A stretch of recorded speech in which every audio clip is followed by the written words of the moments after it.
You're listening to the AFTERBUZZ TV Network, now the largest new media platform on the web, and your #1 source for after-show entertainment.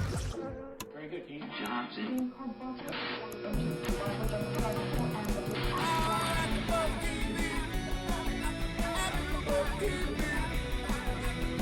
From the AFTERBUZZ Studios in Los Angeles, California, presented by Maria Menounos and Bing.com, and streaming live thanks to Akamai Technologies, this is AFTERBUZZ TV's Breaking Bad After Show. We'll break down tonight's episode and get you all the latest news and gossip. If you'd like to buzz in on tonight's show, you can buzz us at 424-256-1729. That's 424-256-1729. And now, another post-game wrap-up show for your favorite TV show. It's AFTERBUZZ TV's Breaking Bad After Show. Well, hello everybody. Thank you for joining us. Bingers for doing it. We are doing another AFTERBUZZ TV After Show for Breaking Bad Season 5, Episode 6, entitled Buyout. I'm your host, John Comerford. I'm joined on the panel this evening with Phil Svitek, filling in for great Kevin Undergaro, Yes. and I will have catches of the week and everything like that Kevin brings, so fear not. and we, of course, from always, Kristen Snyder. Hi, guys. And joining me over here to my left is Tamara Berg. Filling in not very well, but filling in for Maria Menounos as well as I can. Manning the booth is our own Bengineer, Big Ben Bottomley. Hi. All right. Enthusiastic. Enthusiastic Ben, as always. Lots to talk about today. So many things happening. Walt Heisenberg coming into its full fruition. But let's get started with the aftermath from last week, the cleanup effort that took place. Oh, good heavens. I was really intrigued by this opening sequence because I love the way they did it. They shot it that no sound, just the music playing underneath the images, and eerie and just uncomfortable, strange and weird, but very And effective. a departure from their normal teasers. Yes. You know, usually, especially like from season 3 to season 4, they knew that people wanted the expectation of what happens next. Yeah. And so they'll throw in something like not what happens next and leave us for a loop like they did with last episode, but it ends up paying off. Now it's good that they showed us immediately what we want to see. A complete continuation from last week's episode, which is still reeling for me because of how they did it and what had happened. So the first thing they're doing, of course, is getting rid of all the evidence, dismantling. You know, they're used to putting things in buckets and pouring acid into them. Yeah, dismembering the motorbike. Exactly. Really. Yeah. And it was very disconcerting to watch. Wasn't it? I mean, it felt and I was saying to somebody earlier, they as they were dismantling it, they're just pulling all these pieces apart, and I know this is weird and a little over top analysis, but it was like they were dismantling their souls with every little piece they were putting in that pocket. Good point. Well, yeah, it was interesting. Todd was the only enthusiastic one, whereas, I'll, for lack of a better term, the two old guys seemed like they already, they've been through this multiple times. Yeah. I like that they let Todd do most of the work. Well, yeah, he did the mess, so they were having him clean up. But of course, the one person not there is Jesse. Which we wouldn't expect him to be, but the fact that he wasn't even in the building, I think, spoke volumes. And foreshadowed. Yes, exactly what was to happen after they were done with their work. Well, one last point. I think, despite Mike having done this multiple times, I don't know about Todd, but I think they were going off of Walter White's formula of how to do this. So whatever chemicals were being used to destroy this, they were by hydrofluoric Walt's direction. Yes, exactly, as they did with Victor in the laundromat, or underneath the laundromat last season. So that knowledge of chemistry really comes in handy, doesn't it? Yeah, he uses it. Not like, those of us who had all our math in high school and college, we probably don't use it as much anymore. Geometry, what? Yeah, so they said an act of violence creates and intensifies as many problems as it solves. Yeah. I mean, do you guys see any other way other than getting rid of the kid? I see that the kid would have been a problem no matter what. Well, yeah, they I mean, from their perspective, of course, they have to get rid of all the evidence because they can't have anything tracing back to them. So, as horrific as that was, yeah, that's what they had to do. It's just part of the job. Yeah. Bring in somebody else to do it, you though. It's good that Todd was there. Shit happens. Yeah. Oh. That was a quote. That was just a quote. I wouldn't. Okay, I now don't speaking say that. right to that, that's what led to the title sequence. So Jess is outside smoking a cigarette. I love that the jug of methylamine was right behind him, the big old thing of it. Did you see that? Yes. He's just leaning up against it, having a cigarette. Which apparently smells like cat piss. Cat piss, yep. Shit happens. And, poor Todd, he's just trying to, get in good with the group. I'm just trying to be buddies and pals. Hey, shit happens, right? God, what an incredibly inappropriate thing to say. You know what? Well, there's no Emily Post book on that. Well, no. Well, here's the thing, whereas, with Jesse, like, all these guys have sort of earned their right to be a part of this group. Yeah. But, especially with Jesse, and we've seen with Walt, I would assume with Mike, there's always that hesitancy to do it. Whereas I feel like with Todd, it's like this expectation of, like, okay, what are the actions that would make me cool? Oh, okay, this is what I have to do. Where, you know what I mean? Yeah, he's trying to make his bones, it's thought out, so to speak. But it's not as reserved. It's not from an altruistic place. No, not at all. I'm not sure Todd has a moral code. It doesn't seem that. Him playing with the spider and keeping it, it's just like he's like a kid. Right? A kid without, any type of code or experiences. He's just a kid doing these actions, and it's scary because it's like he was just brought up to be this way. I mean, he has an uncle who has prison connections. It's like he was kind of raised, in this lifestyle. So that's what you took away from him keeping the spider? That's what I took away. Anybody else, any other thoughts on that? Because when I saw that, I was like, I'm not exactly sure what the hell that's about. I'm just hoping that, okay, they're going to take that somewhere else, and we'll see some idea of that later. Well, a lot of times with serial killers, they keep trophies. But I didn't. That's a great point. Wow. So that could be another interpretation of it. That's not that he's a serial killer necessarily, right. Not in the classic sense, but Maybe that was it might his have first been kill, and he was taking something. Wow. It could have been. Phil, anything on that? I agree. I do actually think he's probably been around violence his whole life. Yeah. But I think this was probably his first kill. I don't know. Maybe I'm reading too much into it, but I go back to like Unforgiven, where you had the Schofield kid, and he was all he talked about was killing. Right. And Todd obviously didn't talk about that, but he was always enthusiastic to get into the group. Right. And again, going back to just that, for me, that notion of how do I get in with the group? Well, I have to be a badass like these guys, and that's his interpretation of it. Benjamin, you're the youngest. Hi. What would you think about taking the spider? Honestly, I just thought it was kind of disturbing. Because he just did it. He killed him with such little emotion, and he says he'd do it again. Yeah. And now he's keeping this, and it's just creepy and weird. And okay, since you just mentioned that, yes, he said he'd do it again. What do you think of the conversation he had, trying to explain why he did it and rationalize it, defending his position, the reason why he did, so that he'd get to stay in the group, because he's trying to. I did it to stay in the group, to be part of this, to help. I like you said that nobody can see this or witness what we're doing, so I just took the initiative. Exactly. I like what Mike said. He's flexing. Oh, well, that's what he was talking about, his connections. Right. When he made that comment. But I just felt like all of this was, what? I agreed with him for the business side. I don't agree with him morally, right? But I agree with him in the sense that, going back to season 3, no more half measures, Walt. Right. Mm-hmm. And, that's been kind of Mike's philosophy, or certainly trying to do it. And he took a half measure with Lydia. Right. And, so he went the full measure. He killed the kid. There was no other choice. Yeah, certainly, again, from his perspective. But what I just go, how naive is it of Jesse to think that they can run a drug business and nobody else gets hurt or killed? Yeah, that's incredibly naive. I mean, you just can't keep these under wraps so easily. It's such tight control. Well, especially just if you think about it, they're end users. You know what I mean? If you go to that perspective, how many their end users are absolute degenerates and probably stabbing and killing each other? Point of sale people. Yeah. Something that I saw was Todd's reaction to like getting rid of the kid and coming outside and just talking about how the hydrofluoric acid smelled like cat piss, and he was just like stuff happens. That reminded me of when Jesse had the serious conversation about the kid again with Walt, and then Walt just goes off whistling. It was like that same kind of reaction that Todd had, I felt Walt had.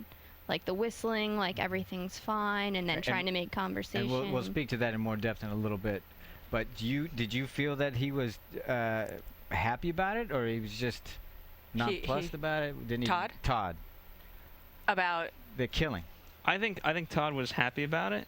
And I think I actually, from the way Walt acted, I don't know if Mike was fully happy with the situation, but I feel like Walt wanted to praise him for doing that. Right. You think that's why he was defending him so much in the room with the three of them, with Jesse and Mike? I think Walt was genuinely proud of Todd for taking on the initiative. Okay. And saying, this is a man who can rise within my company. So, but I didn't see him have any pride. You saw him proud about that? It's cool. I thought so. Okay. Yeah, I agree. Interesting. I feel like in the end, Todd may be the only one still on Walt's side with this. Yeah, I think so too, because he just so wants to be part of it. Yeah, but he's very unpredictable. Obviously, you know, he did not toe the party line by killing that kid in the first place. But in his mind, he did, because they said no witnesses. Well, but clearly he didn't know the party line. That's true. He didn't know what the line that he shouldn't have crossed because he crossed it. Yes, he did. So I think he's a bit of a loose cannon. Unpredictable when it comes to morals, but I think he's definitely predictable when it comes to getting the job done. We can kind of say whatever it takes, he's definitely going to do. Right. But okay, so that's true. I also think that at the end, when Mike has his little talk with him, jacks him up against the wall, and he says, if you ever bring a gun to another job without telling me. And then, of course, you know what he says after that. I think that's going to happen again, or something like that's going to happen again, because... Mike might be the one Which is why I think he's a loose cannon. I don't think he's predictable. I think he's so... anxious to be part of it and to show, look, I'm the guy. You can come to me. I can do it. That he's willing to do things that probably he shouldn't do. That's what we see. I absolutely agree with that. Because what did he said? Because when Mike first talked to him, these guys, when he was talking about Walt and Jesse, that you don't know them, they're ghosts. Don't talk to them. All this other stuff. The first thing he does, he talks to them and he asks them, "Can I ask a question?" That right out of the bat. This is like a lifelong dream come true for this kid. This is like his aspiring goal. Right. Let me ask you this: does it remind you of Gus and Walt's relationship, where now Walt is the Gus, and you know what I mean, where Walt may have been trying to appease Gus and begging and pleading, Gus just kept reprimanding him, and it just obviously deteriorated into. I haven't taken it that way. I like that view. That might not be what it is, but I like it. My experience of Gus and Walt was that there was so much more fear, and there was so much more of a power play and a power struggle between them that was really evident, and that doesn't really appear for me with Todd and Walt. Todd's just like, I got a job to do, and I really want to impress people. I don't feel like he's intimidated by Walt the way that Walt was intimidated by Gus. And that's a good point. Todd is he's actively trying to impress them and get on board with them. Walt he couldn't care less about that. He just wanted the money. Yeah. He didn't want anything to do with Gus except his money. But there still is that sense from Walt. I mean, he's still a teacher, so there is something about Todd where he likes mentoring, put him under his wing and all that kind of stuff. There is still that part of it, but I didn't see that same thing with Gus and Walter. Yeah. So. What do you guys think about the options that Walt presents to Jesse? I mean, obviously they're what you'd expect. Fire him, kill him, or keep him close. Keep your friends close. They of course go with keep him, and Jesse seems kind of upset by that. Yeah. But what would he have wanted? Well, there are no other options. That's just that's why I'm saying. I think he's upset with all of them because he hates the fact that they're in the spot.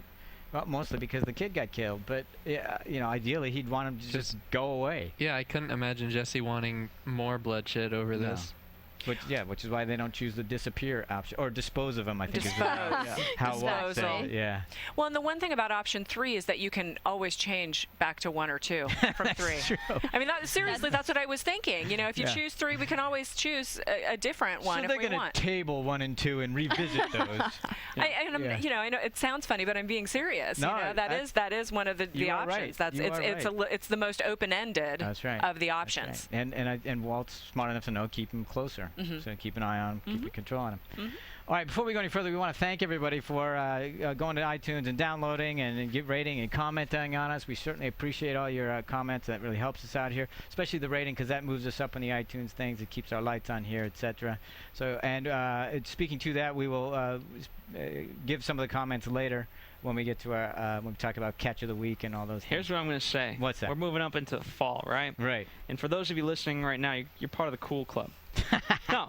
And then it's true. When the fall hits, it's going to be even bigger. Right. And by that point, when everyone's saying, "Oh, I love AfterBuzz TV," and you try to tell them, "Hey, I knew about AfterBuzz TV months ago," they're going to be I don't believe you. Why didn't you tell me anything? Yeah. So tell him now. Yeah. Get that verified that you were in fact an AfterBuzz beginner.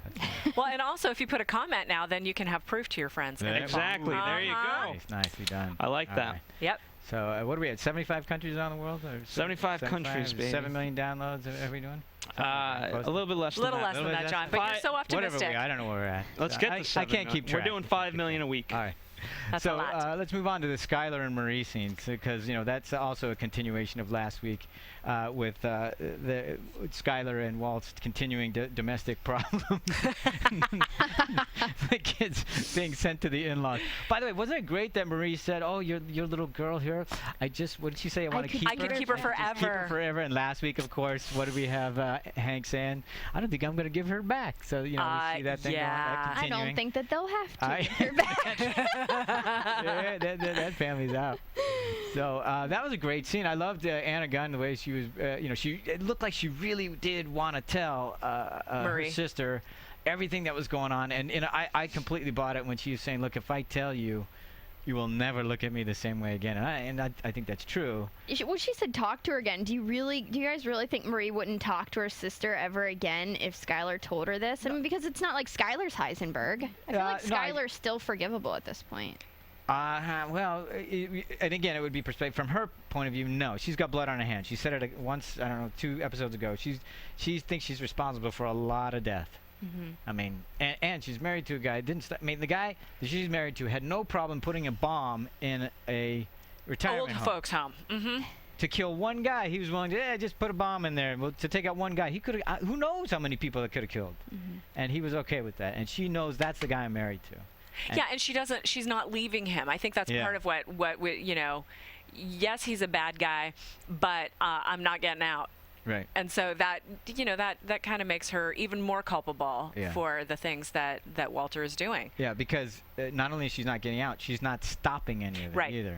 So she's giving tacit approval, accessory after the fact, and now before the fact. And, we talked about it last week how Marie and Hank and keeping the kids, and Mike August wrote it was interesting when she said we could keep Holly forever. Yeah. We were just. Wait, I was reading Mike August's comments. You were reading Mike August's comments. I feel like Kevin's way better at reading Mike August's comments. That's okay. I'm trying to fill in for him. I appreciate that, but that's cool. All right, so but that. And then, oh my God, the way that played out. We'll get to that. Go ahead. Did you No. Just the next thing about that scene. That what is the unforgivable thing that you've done? Yeah. And I know. You had an affair. You had an affair. Yeah. You have to forgive yourself. That's right. Yeah. And not very cathartic at all for Skyler to get that off her chest. No, didn't that feel good? Not even on her radar screen of things to be sorry about. Right. It's like, oh my God. Okay. So anyway, that's all I wanted to touch about that. We'll talk about the rest of it, the aftermath of that, after we get to the Mike and his DEA tale. Because I think these things are all spurring the motivations for our 3 main characters. We're going to talk about now. So we're going to start with Mike and his DEA tale. So he knows he's been being watched or has been watched since the other guys got picked up. They've already talked to him once at the DEA. So. And they're wondering the reason why he's so good at knowing who's tailing him and when is because he's tailing them. Yeah, exactly. He's so good. Right. He slipped every one of his tails. He's such a pro. Well, yeah, because he's listening on. Because he's got a bug. Yeah, that's great. That's helpful. So, yeah, just a little bit to know ahead of time what they're going to be doing. But how great was he? I loved him at the park. Just he's so. The look on his face is just great because he's so. Nothing really hits him or affects him until it does, and then it's just right in the eyes. Anyway, we got to see Gomi play a detective, which was nice. We haven't seen, I don't know who the new guy was. I didn't get his name. But how about the little, did anybody else have trouble reading the little note he left for everybody? Yeah, what did it say? Get that? Did it say for you? I can't find it. It was a little pixelated. I wasn't sure. From you? Maybe our viewers and listeners can help us out with that. No, we actually don't, because I'm sure they'll just all say that to us. Yeah. So. Well, they do anyway. All right, but of course that's what causes Mike to decide, okay, that's it, I'm out. Yeah. So. Yeah, and he's just so tired too. He's you a think man. That he's tired? I do. I mean, he's a man with very few illusions about who he is and what's going on here. And I just think he's gotten to the point where, they're calling him a senior citizen. Yeah.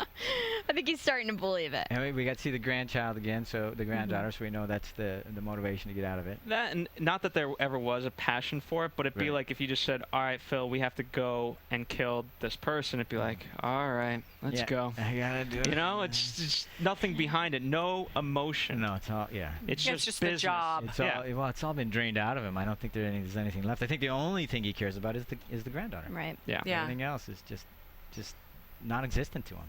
Yeah. Because what else to? Because everything else has been, all the illusions that you talked about have been wiped away. And all Illusion, the excuse me. things that were requiring that he stay, like that, that he was beholden to Gus and had the people that he's paying out, all of that stuff is all handled at this point. So there's no requirement that he be there. There's no passion, get out. And like Skyler's whole thing is, these guys are going to come knocking on our door. Yeah. Well, the reverse is true for him. The DEA is knocking on his. Again, he can't go to the park without being tailed, and that's his granddaughter. Yeah. They're knocking. And there's nowhere for him to go. And he knows, because he's listening to the bug, that they're going to just stay on him. They're going to wait for him to screw up. And he knows, even as a professional, he knows at some point we're going to make a mistake. Yeah. Because everybody always does. Yeah. And so he just wants out. So that's where his motivation comes in for the whole buyout decision. Well, he's smart too, because Hank is the uncle of Walt Jr. and all that. Yeah. Like, it's incestuous. Yeah. So it's a Greek tragedy here. Yeah. Yeah, a lot of tentacles. So he's smart in that sense. Yeah. Like, it just makes sense. Even if there was no relationship, I could see that, but it's just too close to home. Yeah. So the next thing I wanted to talk about was Jesse seeing that news report. Because I think it was extremely traumatic for the kid to get killed and going through all that. And then, of course, when he's flipping the channel, they're doing the cook and they're just waiting. By the way, the TV shows that they watch, what was it that you were saying, Ben? They just watch just the highest quality of television. the It was fake talking caviar. about Kevlar, Artificial caviar. Yeah. which goes To- to the dinner scene as the well when dinner he's scene. talking about. I also think there was some sort of play about the chemistry, but because he Yes. knows how to make synthesize Right. things, and here's this fake caviar. I mean, I think Yeah. that was all kind of that.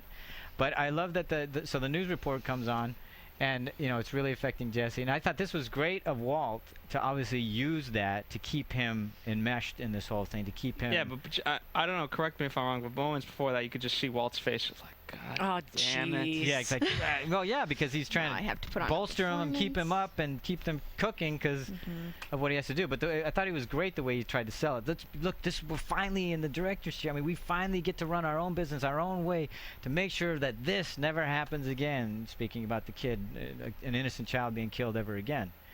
And it's the one thing he can say to Jesse to keep him connected, to keep him involved in this. And then for me, the fact that he was whistling, going back to your point from earlier, I was just, what are you doing? You just hooked him again. And I think it wasn't stupid or anything, because he's not a stupid guy, but I think what it was is another crack. It was just like him wearing the watch in front of Hank. It's like his hubris coming out again, like, yeah, I got him hooked now, okay, I did it, and now I'm going to whistle. And he knows Jesse's still there at Does some he? point. I That's think what he I does, was because wondering. he doesn't leave. Jesse doesn't leave. He goes upstairs. I think he saw him go upstairs. But the No. point is, I think he just stopped where he goes, you know what? It doesn't matter. It's complacency. That's what I mean.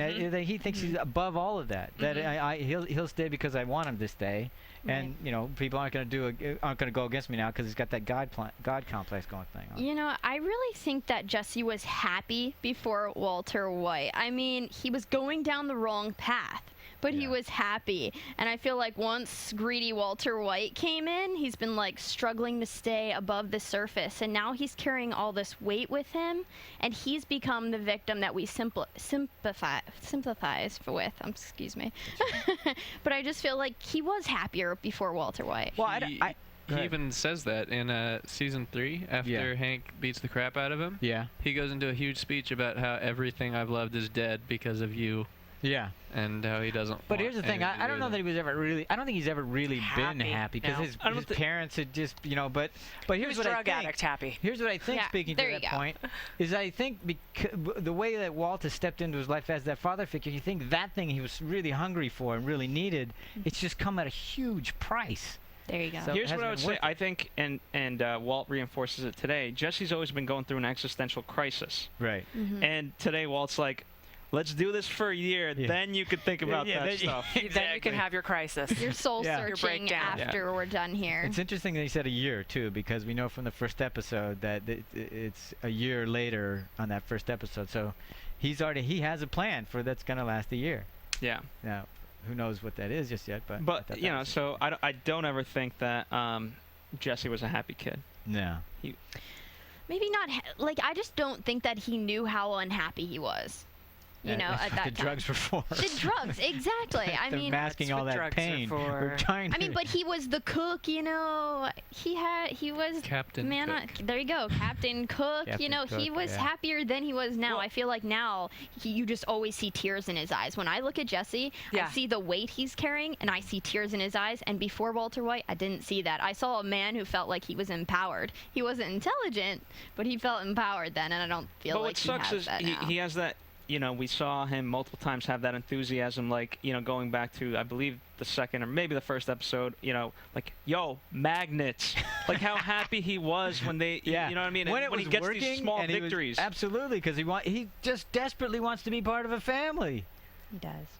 And, you know, it's as weird as that is, it's a family. Yeah.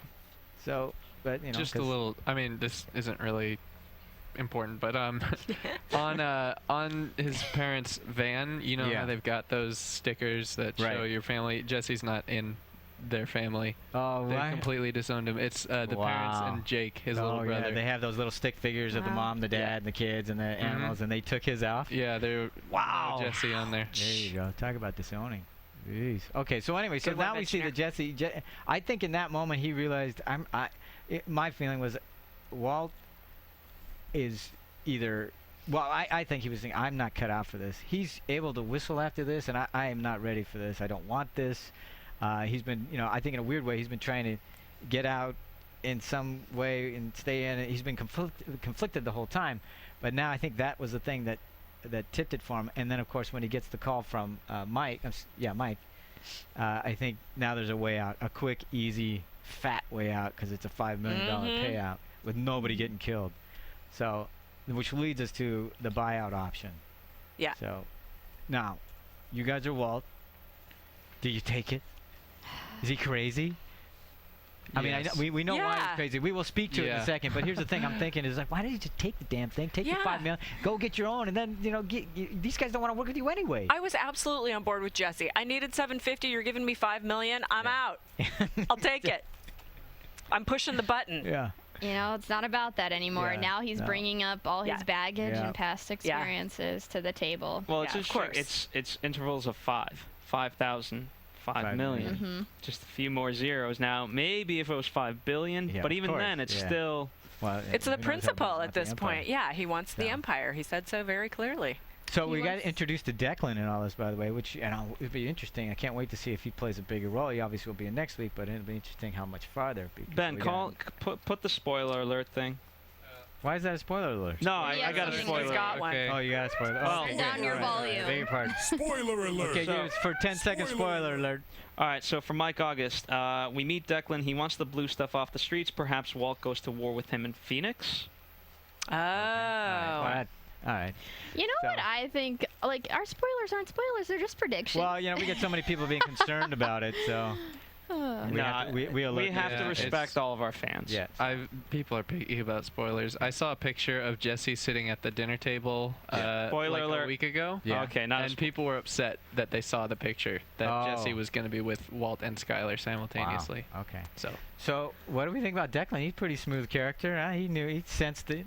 He's sussed it out that there's going to be the whole idea that there was way more methamphetamine than was being sold. I thought that. By the way, one of the things that I saw a lot in this episode, especially when the car was driving up, we were way out in the desert, and you saw that shot of that of Declan's vehicle drawing up, and it was shot through you had barbed wire, tangled barbed wire. We had a lot of shots through bars, a lot of shots through grids. I mean, again, they're carrying that theme from last week as well. So I think they're just going to continue to do that to keep us, remind us, you know, because these are no longer hero shots, so to speak. We're seeing those things, those dirty shots with all that stuff in the foreground or background. So that was interesting. But so Declan makes this, well, he figures it out that there's more stuff, and he doesn't want the deal. which of course puts our guys in a worse position. Well, he doesn't want the deal because he wants the blue stuff off the market. Yeah, absolutely. Well, So yeah. I want it all or nothing. That's all you get. Which again, I thought was a weird thing. Why wouldn't you just take 2/3 of it off the market? I mean, I get why he's doing it, but it was like, man, I would have figured out how to take those and then figure out how to deal with the rest. But I get, again, I'm not a drug dealer. That's so. why you're not in the meth business. Right. I'd be horrible. What I was wondering is they could have tricked Declan. In my mind, they could have, just like they diluted the stuff I was thinking on the same train. thing. I was like, why don't they dilute the two Well, a little because bit further? he gave him a gallon to test. It would have been easy to note the difference. I mean, if you can test that, you can test the 600 or 1,000 gallons. So exactly. Yeah. Once you deliver the 660. And I imagine somebody in that, well, let's say upper echelon of the meth business would know what good methylamine is and what bad methylamine is, or what percentage you need, or whatever that kind of stuff is. So, but so anyway, that takes Jesse to Walt's place, and this is where we get finally. By the way, Walt's wearing that nice blue meth shirt. I'm sorry, can we just go back one? The number of gallons that they're selling is 666. Yeah, I know. Yeah, 666. Yeah. And Declan, Devil, I don't know. I mean, what do you guys think of him for a villain? I think he's fantastic because he's slightly a little bit appealing, but terribly revolting at the same time. And I thought he was a fantastic villain. I like him. I don't know. I was waiting for him to do something a little creepy, or I just felt like it was a normal exchange for me. Like but it's coming. But it's coming. That's one of the things I thought was great about it. So it's just normal. It's like these guys are just selling, It's widgets. just business. Yeah, exactly. It's not taking off the street. So the scene we have now with Walt and Jesse, and I thought it was great that that nobody's home and that Walt's sitting there. He's finally having his scotch, because nobody's there with them. And he was the way he shot it too. By the way, the Heisenberg hat before. And he was wearing blue. Yeah. For the Meth King. You aren't listening. You're totally you need to on top actually of pay this, attention Phil. to what I'm talking about. I just said that 5 minutes ago. Did you? Yes, I did. Would you like Mike August comments? And I'll let you read them. You say that, during the, say that during the catch of the week. I'll just say the catches of the week. Yeah. He used to sit very slumped, and he's saying that he's definitely, sitting as straight as he can, because if he didn't, his crown would fall off. He said that in an interview. He's now making sure that he's sitting as tall as possible so his crown doesn't fall off. Well, that was interesting. In this scene, he was lounging. He was sitting back. He was kind of freckled. He's got his feet up and everything. But I thought it was after a while, the way they were shooting him, it was almost looking like he was in that mafia chair, that you see. Yeah, a little like a throne. Yeah, and people coming to him in supplication. Hey, please help us. We can't do it without you. And I thought that part was great too. And he's just so calm about all the info he knows. No one's home. Don't worry. Exactly. Just in control of everything. And we finally get to know what's been driving him. What's been driving him, which is the whole backstory behind gray matter and why he is not with his other friends and colleagues. Business partners, yeah. Well, we didn't actually know why. We didn't get to hear all the details about why, but we do know that how gray matter was formed and that he left and what it was worth. And he sold his share. He sold his potential. That's the thing. That was a great line. And I sold my potential for $5,000 for a couple months rent. And his child's birthright. He sold his potential for $5,000 and my child's birthright for a couple months rent. So and the fact that he's been looking at that every week. Every Friday. He's been looking at how much that company is worth every week. So that thing has been burning within him. So that's the thing that's been driving. He's never got his due. That's why he doesn't care. It is about the money, but it's really about the power and the empire and all that other stuff. Because rightfully, he should be one of those owners, and his company should be worth over $2 billion. And that's why I think he initially didn't take the money. For the cancer. Yeah. Was because of that fact. It was that immediate thing just to deal with that. Yeah. Yeah. He wanted what was rightfully his, rather than just a handout. Yeah. Because then he saw what he was capable of. So wait a minute here. Hang on. Yeah, and the fact that methylamine's worth $300 million after he cooks it, $5 million, that's chump change. I feel like he just wants to be respected for his brilliance too. I mean, he even named the company Gray Matter, which. And why, Ben? Because it was founded by Walter White and Elliot Black. There you go. Gray Matter. Also Gretchen Schwartz, but Thank you. she's not a that color. didn't figure into the color. So what's White and Pinkman now? Slightly lighter. It's meth pink. blue. Turns out to be meth blue. Meth blue. So who knew? So now let's talk about. Now we get to this guy coming in and says, what was it last week that she was talking about how you can't tell me that this isn't going to come at into our home. Isn't that the way she said it? Yeah. Yes. I think it was 2 weeks ago, but yeah. It's 2 weeks ago, whatever it was. So now it is in her home. Because Literally. before this, nothing from the outside, from the business had ever entered into their homes. That she knew. That she knew. Clearly, yeah. But now, I mean, thankfully it's Jesse and not somebody out to kill everybody. Yeah. What was it? I loved how Aaron Paul was doing when he first, when the knock at the door came. He was so, oh my God, so scared. Yeah, he was like He a became that little teenager. kid. Yeah, he was like a teenager, and the parents are, oh my God, put the joint out, that kind of thing. That's what it looked like.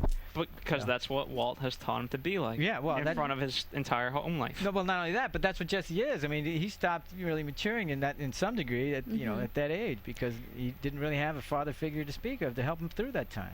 Yeah. I think this dinner is finally what Jesse always wanted. You know, yeah. It's like the Empire family, Well, but he's finally with mother and father at the table, and it's just him, nobody else. And that's what I've kind of been alluding to this whole time, talking about how he wants a family and all that other stuff. But this isn't quite the way he pictured it. Not really. But it is the family dynamic. They're sitting at the dinner table. The three of them are eating. He's doing his best to have some polite conversation. Mom, how was your day? But I think not doing even his. I think initially he's just giddy about the whole thing. I mean, his smile, like he should win an Emmy based on this little scene in itself. And it's kind of a payback, because it was 2-3 weeks ago when he invited Jesse. He invited Walt to stay at Andrea's and have dinner with them. Or That's drink a great or something point. like that. So this is like. Did you guys see where Jesse sat at the table? Yeah, right in the middle. At Yeah, Flynn's. he sat. No, he didn't take Walter Jr.'s. He took the seat that's always empty. Junior always takes the one on the left, and there's always one empty on the other side. There and you that's go. where Jesse Thank sat. you. Good catch, Ben. You're welcome. But Nicely Walter done. Jr. is out busy with his car, Marie Absolutely. says. Absolutely, which I think is another reason why we should, it points to our I don't remember whose prediction it was that he might end up dying in that thing. That was Harris. Kristen. So, anyway, so I also just wanted to talk about Aaron Paul's comedic timing in this scene. For such an incredibly dark show and an incredibly dark situation, he was really funny. he was. It was. I loved it. It just made I love me the laugh. scene for that many reasons. There was so much going on that wasn't really being talked about, and then it was comedic as well as awkward, and then all that anger and resentment underneath Between Walter and Skyler. Sky. Yeah. I thought it was really firing on those levels. He could have talked about the meat or the potatoes, but he picked the green beans of all the things, like the smallest thing on the plate that everyone looks over, and he's like, what happened to advertising? Talking about the scabby cheese. Yeah, and it was also great that he said, my mom makes them like this. I mean, he was sounding like a teenager who'd been invited over his friend's house, and the parents made dinner for him. Yeah. Thank you. And he found out like a kid normally would, like, oh hey, the parents are getting divorced, and you're like, just awkward of like, okay, I'll just drink the water. And Skyler getting all boozed up. Oh yeah, didn't touch the food. Yeah. Oh, that was Just great. Drink and drink. What else did he tell you about me? Oh yeah. He didn't tell you about the fair? Mm-mm. And of course, Walt capping it off with, this is all I have left. And I'm going, well, no, you got $5 million. You could get you could do whatever you want with that $5 million and probably get your wife and your family back. And then, do something with the $5 million. Speaking to that, I mean, Walt's illusion of control over all these circumstances. I mean, what do you guys think about that? Is he at this point delusional as to what's going on? He's got a guy. He's delusional like crazy. That he really thinks he's going to be able to do this better than Gus Fring because he defeated Gus Fring. Therefore, I won't make the same mistakes, and I'm going to win. That's what I think he's thinking. I think so too. But he doesn't have the network set up. He clearly needs Mike. And when Mike was saying, I'm out, and he's going, well, you got to teach Jesse what you know because I don't know that stuff. That's ridiculous to think that he can just take it all over. But he's got a great product. He does have a great product. He's just got to get it to market. Yes. So, but Just that that one little ending step. stuff with him saying, this is all I have left and you want to take it away from me. Mm-hmm. And I'm going, no. I mean, that's how delusional he is. He thinks that Jesse, no, Jesse's not. He's trying to find you a way out, but he can't see it. That's how you were talking about how delusional he is. So delusional, he can't see the way out. Even Jesse says, I don't know what else to tell you, Mr. White. $5 million is not pennies. Oh, man. All right. So let's get to the big scene with he and, He and Mike. Well, just real fast. Also, just they were also talking about legacy. Like, you want to be known Oh for yeah. being Right. Yeah. Is that really something to be proud of? Yeah, that A pride meth thing. empire. Yeah, like we're in it for the money. Yeah. You know, and the money's great. Get out. Yeah, and clearly he's not in it. The money's just kind of a byproduct. He's in it for all kinds of recognition. You know. But even so, you know, we could. And I'm sorry to cut you off. We could talk about the brilliance of Walter White. You know, if you want to talk about pride and things like that. But he can't share anything.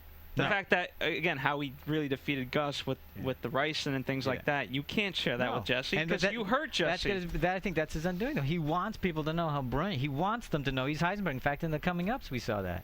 Right. That's definitely his You undoing. know who I am, Heisenberg. Damn right. Yeah. Yeah, and he obviously had great pride in his work in creating the blue meth, and you know there was a lot of accomplishment for him there. But what you say, Phil, is so true that he can't capitalize. You know, it's not like you're going to see his company on the NASDAQ. He's it's never not like you're get what he going to wants. be able to read about him in the Wall Street Journal. Right, because he's never It's going to impossible. get that. He's never going to get what he wants because what he wants out of this he can't get from this business. That's right. So Just like the meth addicts, the hole that you cannot fill. Drugs will not fill it. This job will not fill it. Making meth for people will not fill that hole. But is he self-destructive in the sense that he's going to be the idea of Heisenberg's going to become so big, and because he knows Hank is after it, eventually, you know, he can make himself get caught in that regard, and then he's going to be standing on top of the mountain and be like, I am Heisenberg, and then that's it. That's the end of him. Yeah, because and I think that's what I'm saying. He's showing those leaks that he has with showing the watch and, you know, being, you know, he should never have shown that stuff.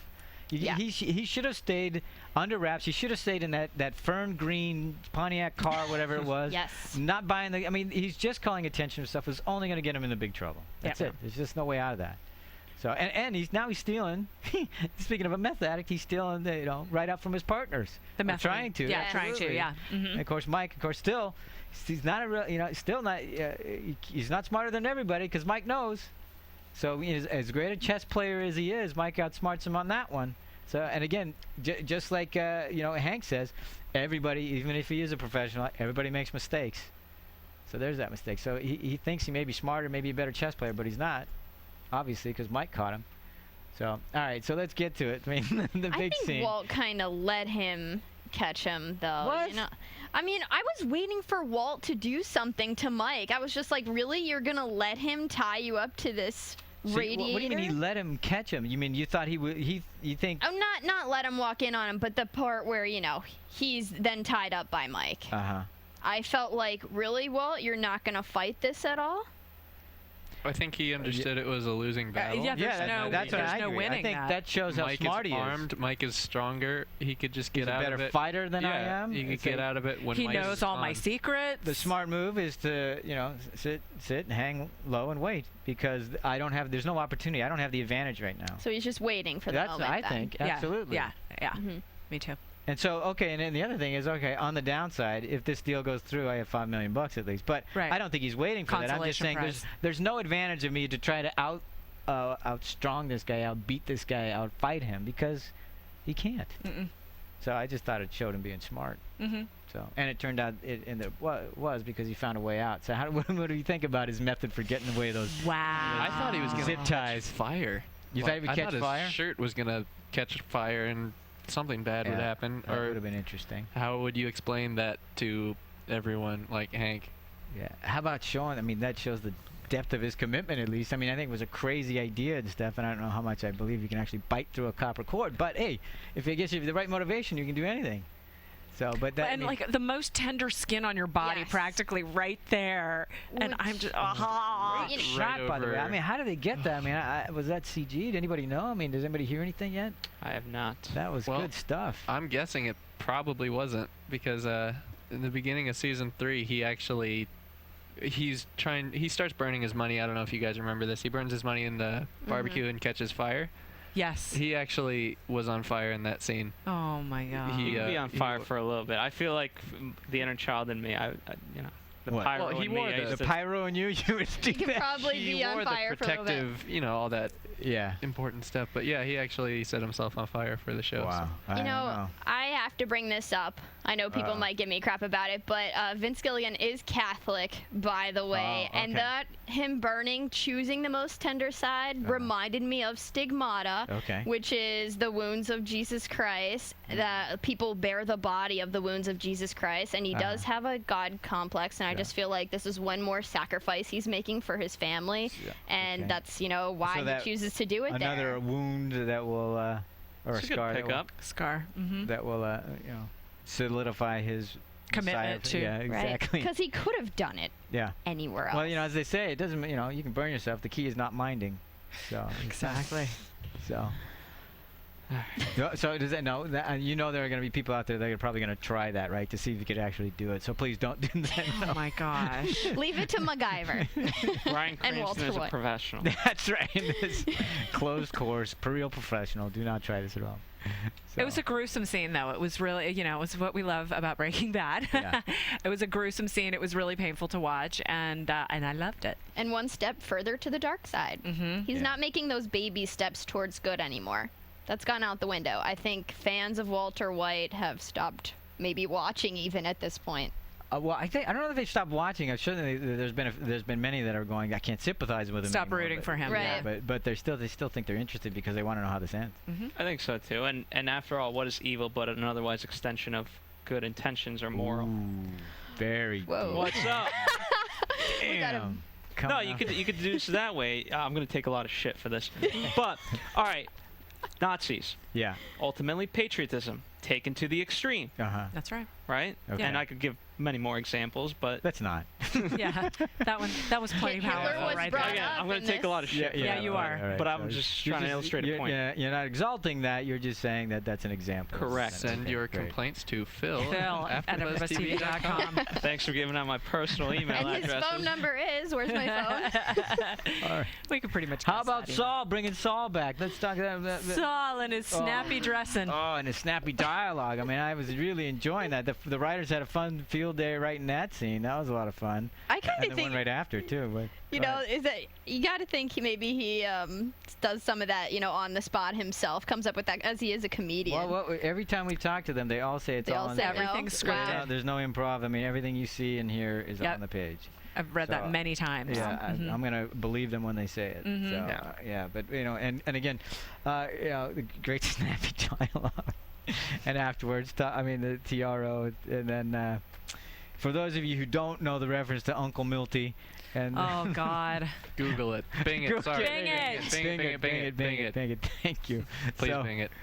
So yeah, look that up. You'll enjoy. So You don't want to explain it? all I'll say is that Hank, because of them issuing that temporary restraining order, it just piqued Hank's bulldoggedness, and now he's gonna. What does he say? He has. I can't remember what the term he uses, but basically he has a heart on that Uncle Milty would be. Of Uncle Milty Proportions. Uncle Milty proportions. Uncle Milty refers to Milton Berle, who is widely reported to have. Rather very well endowed. Very well endowed. There you go. Thank you very much. So that's what that reference is for those younger people. All right, Very, thank very. you. Never heard that. There you go. Yeah. So, all right. And on that note, Well, so our fi- basically, Saul tells him it's time to pull the ripcord Yeah. right now. If Well, you're but- gonna do it now. So, by the way, I mean, just again, the Hank and Walt relationship, somehow Saul's Walt's lawyer. yeah, Eventually, somehow, that's got to play into something. but he's really good at playing all sides. Saul's amazing. Yeah. I think he left Hank confused. He was like, who is this guy? When? At the. After that that meeting of Uh-huh. like, you're spewing so much BS, Yeah. and yet like I have to A, comply by it, Yeah. and B, what the hell is Yeah. This going guy on? who looks like such a clown. Yeah, it That's was a true. whole joke, but again, Restraining order against the DEA. Love it. And of all things, for stalking. yeah. So for doing their job. Oh, and Yeah. because of his mental and physical stress that they've caused him. Yeah. Sorry for an old man. Senior citizen. Exactly. Yeah, there you go, senior citizen. Something nice that they said though was some hurts only show on the inside, Right. which could be true for Walt it's as a well. Yeah. The one thing we didn't talk about. This is what I wanted to finish with, but the way that Walt was talking to Jesse about the selling out, you would sell out for a measly $5 million. Pennies on the dollar. Pennies on the dollar. The whole thing. For me, obviously, it was just him talking to his younger self. do not do this again. Do not. I mean, he's been aching with this for how long? 20 years. Yeah. That he sold out early. He gave up all his potential, and now this kid's right in front of him. It's his own reflection. He's saying it to himself. This is probably what he's been saying: is if I ever get this opportunity again, I won't make the same mistake. Yes. So there's no going back for him. Not that we obviously knew that ahead, but this is what's been driving him. And I just thought that was so well conceived that they were able to bring that out by talking to Jesse. Did anybody else clue into that, or did anybody else have any take on that? That he was. I mean, I thought that whole thing was the best part of the episode. The fact that we finally found out, hey, there's something else motivating Walter White here. And now it makes sense why he didn't accept the money early on and why he kept going and why this was so important to him. I mean, it kind of just echoes throughout everything that we've seen already. And it further intensifies, like, why he's continuing this path. Yep. We have time to go to news and gossip. Let's do news. Yeah. Okay, so look, when we come back, we're gonna we'll obviously do news and gossip. We're just gonna go straight in. part. All right, let's go to news. John didn't get the memo. I didn't get that memo. TV news. Go ahead. Okay. Variety magazine wrote an article saluting Summer Standout and gave Breaking Bad the Never Disappointing award. Also, in an interview with Marie, she was asked how long it took to get the chemistry established with Hank, and she said they actually met in the audition room and they discussed that the script was funny, and after that they both read it differently. So that was interesting as well. And Dean Norris said that there's a more chilling scene coming up with Holly, the baby. Ooh. So I'm looking forward to that. Nice. Okay, so what we got from Zap to it, it's been out. There's a story there that a real life Walter White in Alabama, a real life Walter White, is wanted for making and selling meth, and they found him. Yeah, they captured him. They captured him, of all places, at a treatment facility. So the irony of that. The guy's name is Walter White. He's a 55-year-old man. Yeah. He was cooking crystal meth. It's just. I mean, do you guys think he was inspired by the show? No. I doubt he's even seen the show. Inspired to be because honest. he's a drug addict and he was doing everything. Exactly. He wanted drugs and money. I mean, what are the and so cooked it. coincidences, though? Any name in the world. Yeah. Yeah. Your name's Walter White. It's not that uncommon, so. What's the chances? Yeah, so. Awesome So that's all we got for news. Let's go I got to our catches of the week. catches of the week. Thank you very much. All right, so Hank has a rubber duck on his desk, a symbol that he wants kids, perhaps. It probably is one of Holly's toys that he brought to work. Interesting. And Marie is also wearing yellow in the photo on Hank's desk, so when paired with the yellow duck, symbolizes Hank's family. Interesting. Okay. Yeah, I like It appears that Jesse was at fault for Todd killing the kid. If Jesse didn't tell Todd that there can't be any witnesses, then maybe Todd wouldn't have shot the kid. That could explain why Jesse has been wearing red through this season. Well, we talked about that last week. So. Okay. And the name Walter means ruler of an army, while Hank means ruler of an estate, and Jesse means God exists. Interesting. And I like that. let's see if there's. Lydia has 9 lives. Once again, dodges a bullet from Mike. Yeah. The question of what does the tarantula symbolize? They spin webs to entrap enemies and shed their skin. Perhaps this relates to the continued shedding of Walt into Heisenberg. Plus, this sets the theme imprisonment through the episode, and the tarantula has the tables turned on it being entrapped by the kid. Okay. Thank you for your catch. Thank you, Mike August. Yeah, here's the thing. This is why this is really important to us. Like a lot of podcasts that do Breaking Bad, they spend a couple days after the shows, and they get to do research and read on the interweb, so to speak, about everybody else's opinions and things like that. We don't do that. We like to come out first. We like to come out 10 minutes after the show airs. And the reason why we do that is we want to start the conversation, but we want you guys to continue it. So we appreciate it when you come back with catches of the week or things that we didn't think of or didn't have time to talk about, because that continues the conversation and continues enjoying the show and the after show. So we appreciate all your and we genuinely love your opinions. Yes, we do. The stuff you guys send is really thought-provoking, and you guys all are. Yeah. I love the fans of the show. They're all very smart. And since we don't have the time to do all that research or and just the background, perspective. Everyone has a different perspective. Yeah. So we encourage you to do that. We like it when you do that, and thank you very much for doing so. All right, that takes us right to predictions. So let's get in there. And now, your AFTERBUZZ TV predictions. I don't have the luxury of seeing anything that's coming up. Oh, you didn't see. But you need to see. Oh well. Oh, I didn't see the coming ups either. Oh, that's right. You didn't. Well, okay. Well, obviously, the Heisenberg actually meets up with Declan with some blue meth. Uh-oh. Big bag of it. A big bag of it. So, or big enough anyway. So we know that meeting's going to go down.